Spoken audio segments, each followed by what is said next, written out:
Bonjour à toutes et tous, ravi de vous retrouver. Dans une semaine, c'est Noël et aujourd'hui, c'est le 275e jour du challenge Je garde le sourire. Milena Piccoli pour vous servir, coach ontologique, master trainer en hypnose et également en programmation neurolinguistique. Mon objectif, vous amener à avoir plus de sourire dans votre vie, à trouver les moyens d'être plus joyeux dans votre vie, à amener plus de joie dans la vie des autres également et aussi de récupérer votre pouvoir personnel pour prendre les décisions qui vous conviennent. Sujet du jour, petit rituel en famille pour les fêtes. Cela m'a été inspiré ce matin en lisant mon Facebook, mais avant de continuer, j'avais oublié, abonnez-vous, c'est le petit bouton rouge ici en dessous. Surtout que la semaine prochaine, il y a d'autres rituels pour célébrer la Saint-Sylvestre le 31. Donc je vous disais, ce matin, je regardais Facebook et je vois un très beau message qui disait « Cessez de vouloir faire des fêtes parfaites, faites des fêtes authentiques ».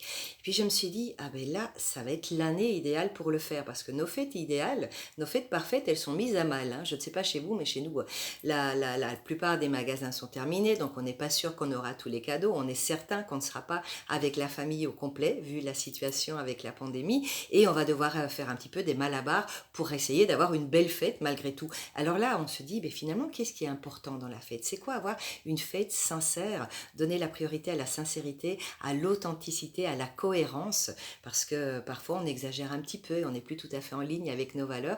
Ça va être l'occasion cette année de mettre le point sur cette authenticité de nos fêtes. On sera en plus petit comité, on va devoir s'adapter à la situation, donc c'est le moment de faire quelques exercices qui sont directement issus de la programmation neurolinguistique, toujours, c'est mon bébé, mais également de la psychologie positive et du développement personnel. Donc je vous propose 3 exercices à faire en famille, donc à faire avec les enfants. Normalement les enfants sont là, enfin les plus petits enfants en tout cas ils sont là, avec les personnes qui pourront être là, et il y en a même plusieurs qui peuvent être adaptés par Zoom. Donc le premier exercice, c'est la roue de la vie. Vous le connaissez déjà, parce que ceux qui me suivent, vous verrez, il y a 2 semaines, je vous en ai parlé. Vous pouvez récupérer la vidéo d'il y a 2 semaines sur « Je fais le bilan de ma vie en ce moment ». Et là, ce que je vous propose de le faire, c'est le faire le 24 au soir, pendant le réveillon, et d'adapter cette roue à tous les participants. Donc, par exemple, pour les enfants, cette roue qui est divisée en plusieurs domaines de vie, la carrière, on va peut-être mettre l'école. Les finances, ça va peut-être pas les intéresser directement. Pour les plus grands, on peut mettre l'argent de poche. Enfin, vous allez adapter ça à chaque personnalité. Donc, l'idée, c'est d'avoir un grand fromage, comme ça, une espèce de camembert, et de le diviser dans les domaines de vie qui sont d'actualité pour chacun. Et d'après, pour chacun de ces domaines de vie, on se met une cote, une note. Donc là, je me mets un 8 sur 10 parce que les finances, ça va bien. Par contre, développlement personnel, je me mets qu'un 5 parce que j'ai pas vraiment lu tout ce que j'avais prévu de lire dernièrement. Pour les enfants, même chose. L'école, l'école, je me mets un 3 parce que maintenant, avec le lockdown, je vais pas pouvoir voir mes copains, etc. Donc, je me mets un 3. Et vous allez voir un petit peu, en fonction des résultats, vous allez demander après à chacun d'entre eux, tiens, quel est le domaine de ta vie où tu voudrais une amélioration? Donc chacun va en choisir au moins un. Vous pouvez en choisir plusieurs, mais on commence avec un. Et après, vous allez poser des questions en disant, qu'est-ce que tu peux faire toi pour obtenir une amélioration dans ce domaine? Donc ça va vous permettre en plus de mieux connaître les gens avec qui vous vivez. Vous allez voir, il y a un truc que j'ai entendu hier qui était tout mignon, un petit garçon justement qui râlait, qui se mettrait probablement un 3 à l'école en ce moment, parce que le lockdown, ça l'embête énormément. Et en posant des questions, en fait, c'était pas vraiment ne plus voir ses copains qui l'embêtaient, c'était qu'il allait rater le petit déjeuner de Noël où il allait pouvoir manger plein de spécialités. Donc quand vous savez ça, qu'est-ce qu'on peut faire pour quand même avoir un beau résultat? Je ne sais pas moi, préparer des chouettes petits déjeuners pendant les fêtes où on a des spécialités de Noël, où on met la main à la pâte, où on cuisine en famille. Donc vous allez faire ça pour chaque membre de la famille, les plus grands, les plus jeunes, et que chacun choisisse un domaine de vie et décide qu'est-ce que je peux faire moi pour obtenir une amélioration. Et vous allez voir qu'en plus, il y a des coups de main qui vont se faire. Moi, je me rappelle, il y a une année où j'étais pas contente parce que mon développement personnel, j'avais prévu de lire énormément et j'avais pas réussi à le faire. J'avais plein de bouquins de développement personnel qui m'attendaient sur mon bureau et j'avais pas réussi à les lire. Et un de mes fils m'a dit, écoute-moi, pendant ces vacances, je dois étudier. Donc, si tu veux, on se met tous les deux pendant que les autres dorment de 9h à 11h et on travaille tous les deux sur toi, moi, mes études et toi, tes bouquins. Donc, voilà, une solution avait été trouvée. Donc, vous cherchez une solution, une chose, une petite action que chacun peut faire pour avoir une amélioration dans ce domaine-là. La deuxième activité, je l'adore. Elle est très jolie. Vous n'avez besoin que de ce magnifique petit pot ou un autre. Moi, je l'ai décoré parce que ça faisait partie du rituel. Et on peut le commencer à l'avant. Moi, je l'ai fait à l'avant, mais alors ça fait vraiment beaucoup, beaucoup, beaucoup de papier à lire le jour de Noël. Donc, je vous propose simplement, à partir d'aujourd'hui, quand vous écoutez ce message, proposer à tous les membres de la famille de tous les jours de déposer un petit papier de gratitude. Ça s'appelle une boîte à gratitude.